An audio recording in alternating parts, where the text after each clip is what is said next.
Hey guys, I will show you how to fix this problem on Windows system. So this solution is applicable for Windows 10 as well as Windows 11 operating system. What you have to do, you need to just follow my screen and we will fix this issue together.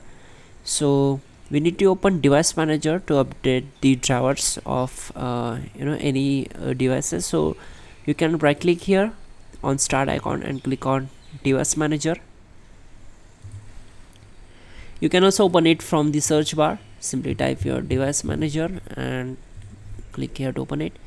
So you will get all the drivers of the devices those are running on your system, and for each and every drivers device, the updating system is same for each and every. For example, I want to update the drivers of keyboards, so simply I will right click on it, select properties, go to drivers tab, click on update driver.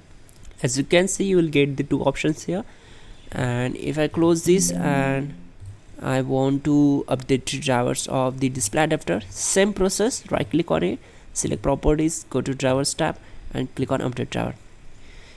You will get these all options, same options in each and every device. So select the first option, then the best drivers will be installed automatically. If this not work, then just go back and select the second option, then click on let me pick from a list of available drivers on my computer. You will get the multiple models here, select one of them, click on next, and there we go.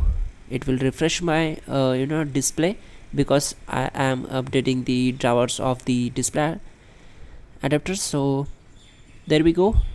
After the updating drivers, we need to simply restart our system to complete the updation of drivers. That's it guys. You can also check out our description link to fix this issue quickly and effectively. And yeah, don't forget to like the video. Please do subscribe the channel.